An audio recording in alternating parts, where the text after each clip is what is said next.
Hey everyone, and welcome back to the Mindset Project podcast, the podcast that gives you the tools to develop an elite physical and mental performance and gives you that daily dose of positivity.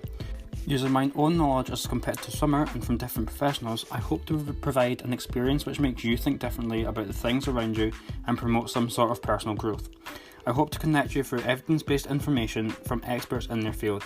So with that, I would like to say, I hope you're doing well, staying fit and staying safe. So let's get on to it.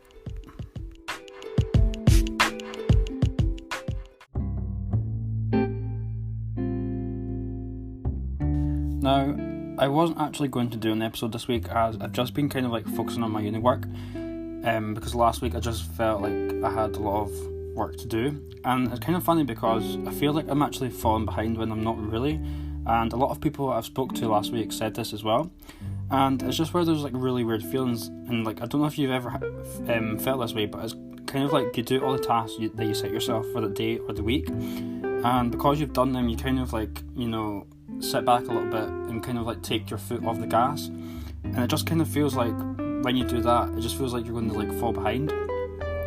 And I guess that's the best way that I can kind of explain what I was feeling, but that isn't the topic of this episode.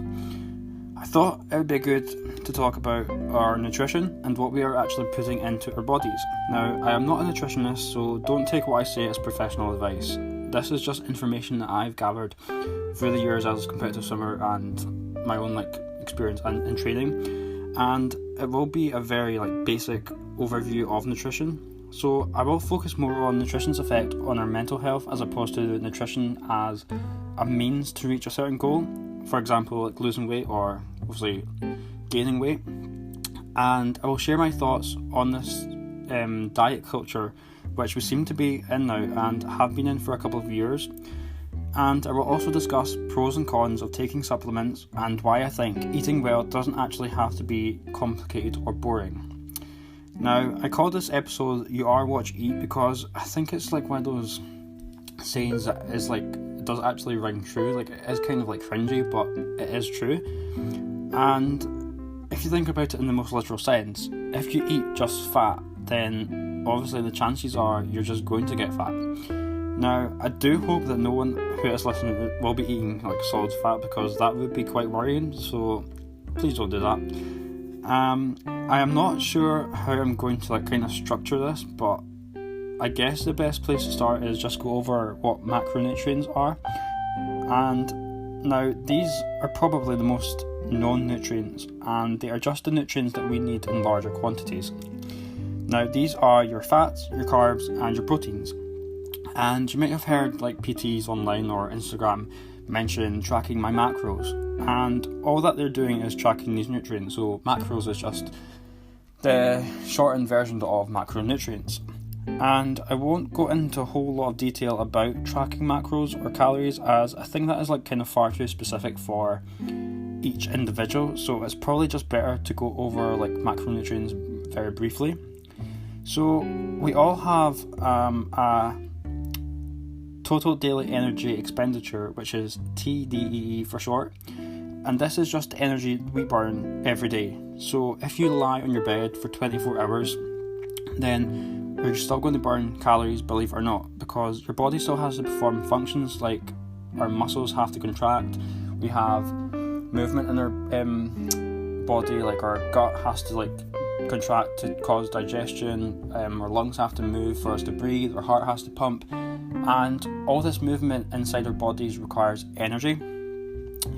And there are different ways to calculate this, and I use a calculator on tdeecalculator.net, which I find is quite handy.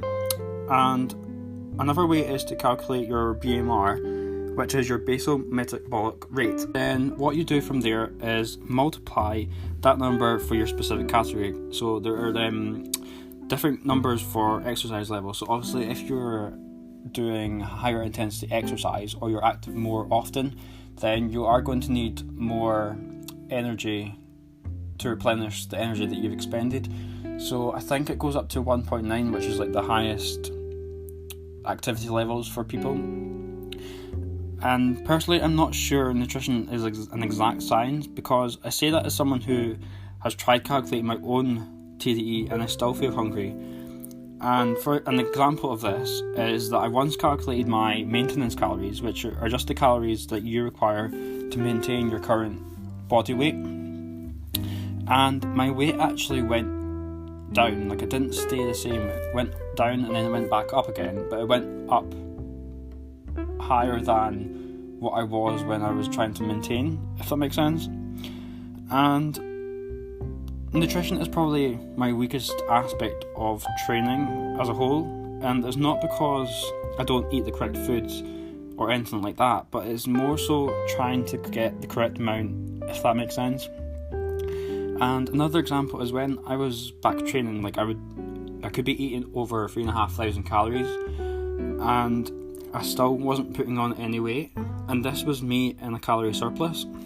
Now, I'm not quite sure if there is any evidence behind this, but I sometimes think I do have a generally fast metabolism, so that means I just like burn calories quicker than normal.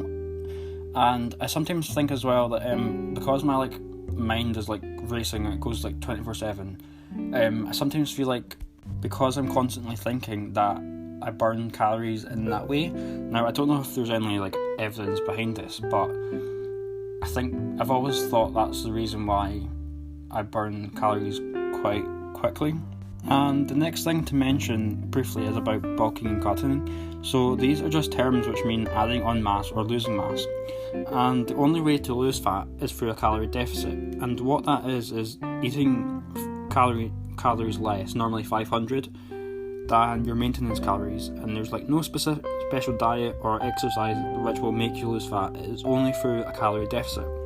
And a calorie surplus, on the other hand, will help you add mass in the same way, but obviously it's like the reverse effect. And tracking calories is really easy these days, as there are so many apps that you can use.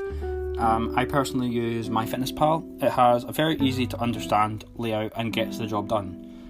And I do have a few people in mind who I would like to get on here as guests, and they will probably have a lot more knowledge than I do and experience in nutrition, so hopefully we get them on. And I only got my personal training qualification in February last year, and the past year I've just kind of been like experimenting with my own nutrition, seeing what different combinations of macros work for me and what sort of foods I react to it better. So let's get back onto our macronutrients.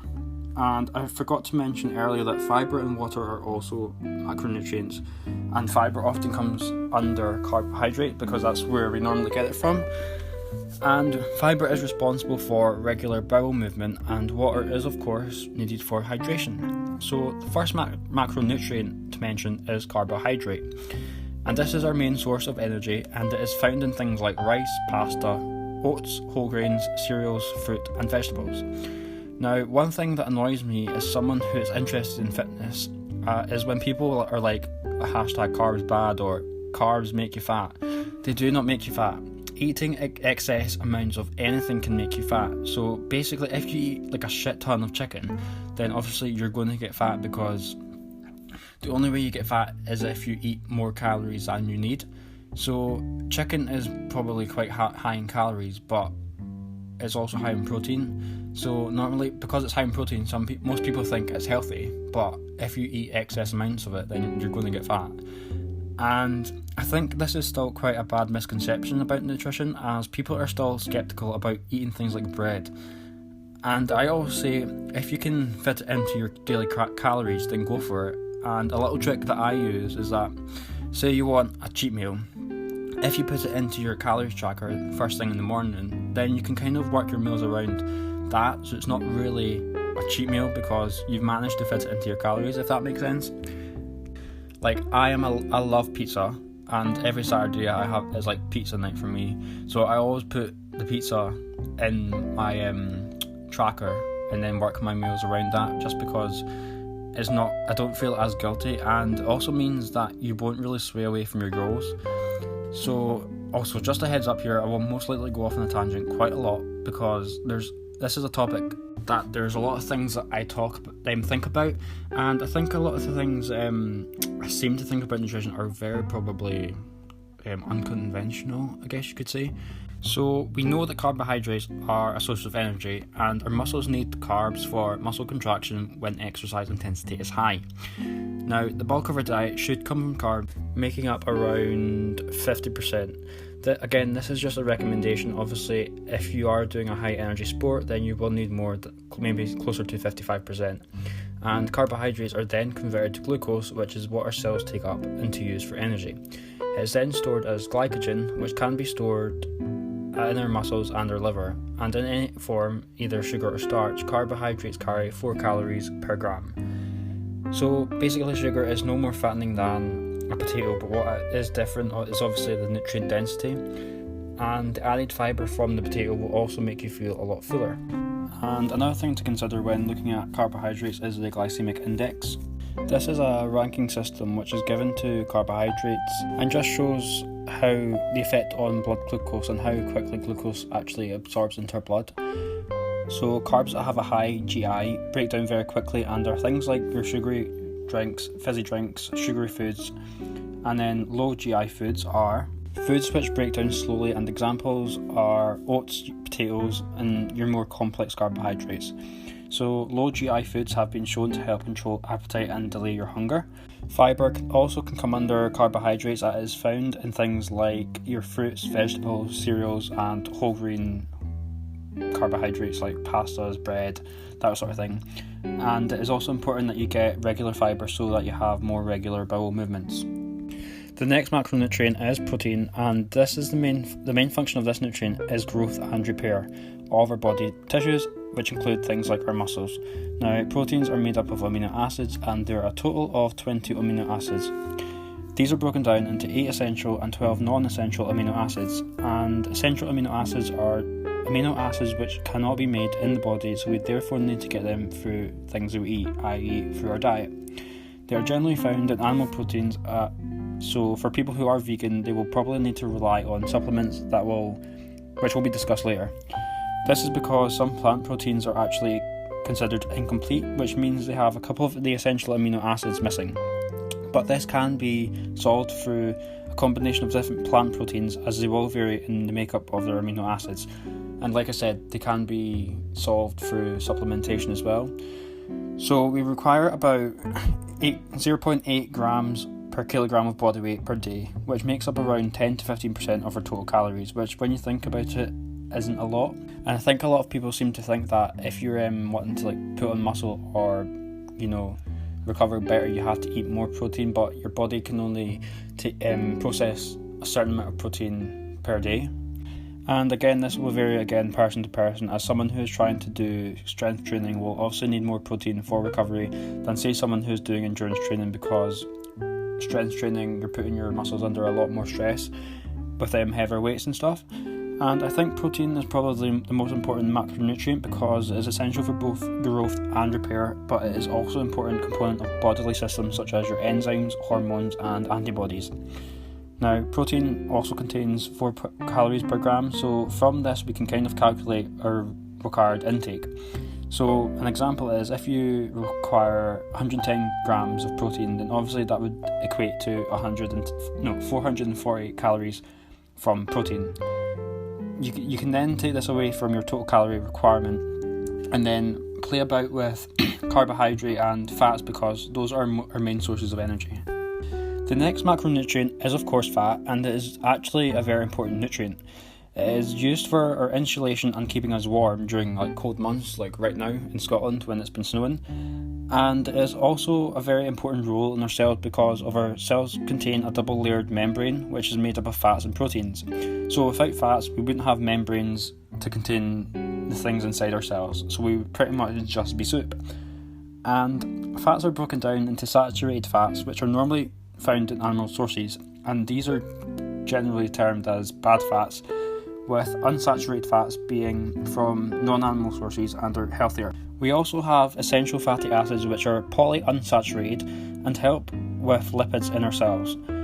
They enhance our immune responsiveness and are generally good for our cells and bodily functions. These are your omega-3 and omega-6 fats, and shouldn't take up more than and fats overall shouldn't take up more than 35% of your calorie intake. Again, this can be slightly lower depending on how you respond to fats and what your goals are. So obviously if you are looking to lose weight and lose a bit of body fat, then your fat content may be slightly lower. We also have fat soluble vitamins, which need fats to make use of these vitamins. So a diet which is lacking in fat can actually see the uptake of these vitamins being compromised, and fat contains 9 calories per gram. The next and final macronutrient is water, H2O, agua. It is the most essential thing to life itself. If there was no water, there would be no life on this planet. And water has many functions in our body, from aiding our digestion and weight loss, it helps our joints, and it helps our body absorb essential nutrients. It is also very important for our mental health. This is because dehydration reduces your brain activity. Now, our brain is made up of about 75% water, and research has actually linked dehydration to an increase in depression and anxiety. This is obviously because these mental health issues are driven by our brain's activity. Now, not giving our brain the water it needs to perform certain jobs reduces its energy production and its activity. Dehydration also inhibits the brain's serotonin production, which is a very important neurotransmitter that has a significant impact on your mood. Water is also needed in the breakdowns of proteins into amino acids, so being dehydrated can actually reduce the body's ability to break down these molecules. Dehydration has also been said to be the number one cause of stress in the body. This is because not having enough water can reduce the activity of normal bodily functions, and as a result, our body kind of recognises something isn't right and turns on the stress response. And another thing that can happen during dehydration is that we actually start to crave foods. Now, our brain tricks us into thinking that we're hungry when in fact we're not, we're just dehydrated. So if you ever get cravings, it could just be because you are dehydrated. And a really easy method to see if you're dehydrated is actually check the colour of your pee. Now, if it is very dark and almost yellow, then you are dehydrated. If on the other hand it is quite light or clear, then that probably is a sign that you're hydrated enough.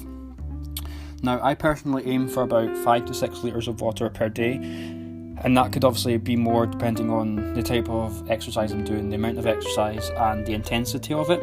And water is extremely important both for our survival and our own mental health. So that is a very brief overview of the macronutrients we need to go about our day-to-day lives. Another group of nutrients which we need are micronutrients, micro with an I, macro with an A. These are just the vitamins and minerals that we need. Firstly, vitamins are chemicals which are found in various foods and are needed to perform different functions. For example, vitamin A is needed for vision, vitamin D, bone growth and calcium regulation, vitamin E protects body tissue against chemical damage, and vitamin K is also important for blood clotting. There are also various B vitamins which again all have different functions. We also require some minerals such as iron for formation of hemoglobin, which is the substance which makes up most of our blood. It's the substance that carries our white blood cells and our red blood cells. We also require calcium for strong bones and teeth, and sodium which helps fluid balance. So it's kind of like if you have something salty, then your reaction is to drink something to balance out that salinity, if that makes sense. So again, that is a very brief overview of macro and micronutrients, and like I said earlier, nutrition isn't my biggest strength, and I'm still kind of working out what works for me personally, so I didn't really want to get into too much science or recommend what you should or shouldn't do. I will definitely do another episode on this in the future at some point, and one thing that I would recommend is that you will want your food to be as processed as little as possible. And what I mean by that is, if you take a Big Mac from McDonald's for example, that has been extremely processed, whereas a beef burger from the butchers has probably just been minced up then shaped into a burger, so the processes that meat has went through to get into that burger is probably going to be far less than the McDonald's burger. And this is because when foods are processed, they lose part of the nutrients and vitamins compared to their purest form. And I think for me, when it comes to nutrition, the most important thing is to track your protein. Then you can kind of play around with quantities of your carbs and fats, because that's your main source of energy. And it doesn't have to be complicated, and I wouldn't get too worried about numbers or tracking things. Sometimes I don't track my own calories, I just use intuitive eating, which is simply just using my own judgment for what I'm putting into my body and what I'm wanting to eat. Like, it can be an absolute pain sometimes having to weigh everything, track it, etc. But if you're wanting to lose body fat or put on muscle, then I'd probably say tracking is the way to go. But if you're trying to eat just for general health and fitness, then I wouldn't be too bothered about tracking your calories. Which means I shall move on to the next topic of supplements. Now, a supplement is not a replacement for a meal. The whole idea of a supplement is to help meet requirements that you may not meet through foods alone. You are trying to supplement your diet. That's basically what it is. Personally, I do sometimes find it hard to meet protein requirements, especially when I do have double or even triple training sessions. So I do take protein powder, and that is about it. Now, I only have 1 scoop in my porridge in the morning, and that's as exciting as it gets. Now, I would say I am more of a flexitarian in the sense that I don't really eat a lot of meat products. I do have chicken maybe once a week and maybe a little bit of ham, but I stopped eating beef because of the environmental impact it has. Now, my main protein sources do come from fish, and salmon is my favourite fish source. And I probably could have it every night if I could, but obviously having the same thing every night on and on is not going to be that healthy. And when it comes to meat, you may be conscious of the impact it does have on the environment, and that is completely understandable. And my advice would probably just be, if you don't want to give up meat, then source it from somewhere that's local. That kind of helps local farmers, and it also cuts emissions. And if you think about it this way, so I live outside Edinburgh, so obviously meat that comes from a farm in, say, Aberdeen is going to have less of a carbon footprint than, say, meat that comes from Wales. And back to the supplement side of things, the other supplement I do take are fish oil, multivitamin and vitamin C. Now, I was recommended to take these by my psychologist and have never looked back. So when a brain doesn't have enough levels of DHA, which is a long-chain omega-3 fatty acid, it struggles to take on new information and transfer that information and condense it, which is what we need especially when we're studying. Studies have also shown that increase in DHA in the diet will actually increase the levels of serotonin and dopamine in the frontal cortex.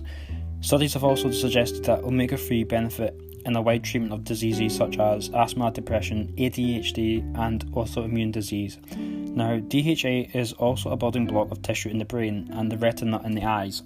It also helps to form neurotransmitters such as phosphatidylserine, which is also important for brain function.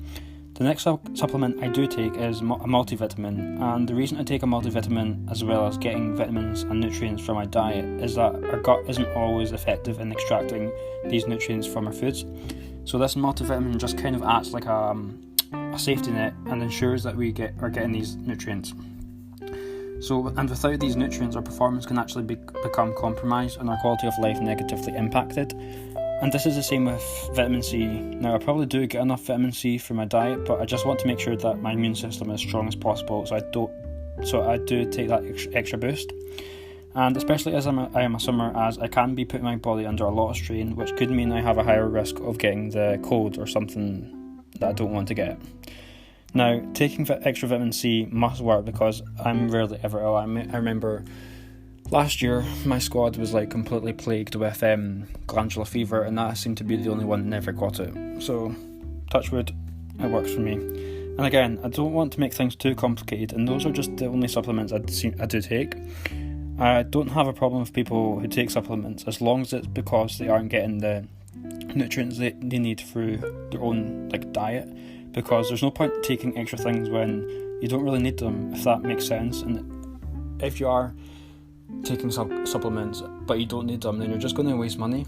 It's just not worth it. And I think supplements often get a bad reputation because people just assume that when they hear supplement it means it's a meal replacement, when it's not really. So the next topic I want to discuss is the diet culture that we seem to be facing. And the thing that annoys me is that when people hear the word diet, they automatically assume it means restrictive eating or relate it to these sort of fad diets. But a diet is just the foods that you regularly eat. A dolphin's diet is mainly fish because that's what it normally eats. That's what diet is.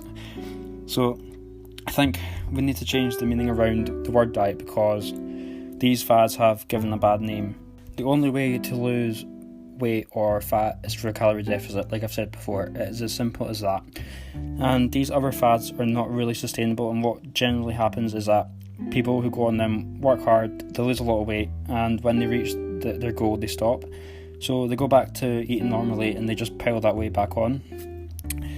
And this also has a poor effect on a person's mental health as well, because they kind of feel like they can't ever lose weight because none of these fad diets work. But the truth is, these fad diets don't actually work for anyone. But when you eat in a calorie deficit, then you lose weight more sustainably, and it tends to stay off. And when you reach your goal weight, then you can actually have a new maintenance calories, because obviously you're a different weight, and it means you can maintain that weight.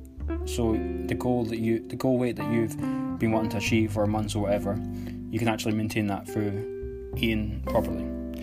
So that was my very brief, basic take on nutrition. Now I'm hoping to get a good guest on soon to talk in a bit more detail about nutrition, because I feel like this has been an absolute brain burp of an episode.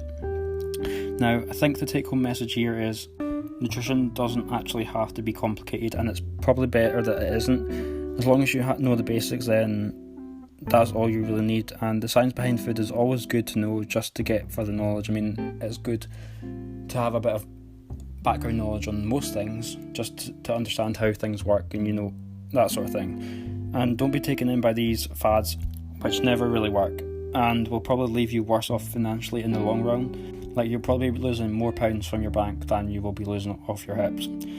And that's like the truth. Calorie deficit is the only way to go if you're wanting to lose weight. So with that, I would like to say thank you for tuning in for this very, interesting episode. More of a brain burp of an episode. And thanks for tuning in. Stay safe, stay positive, and I shall see you on the next one.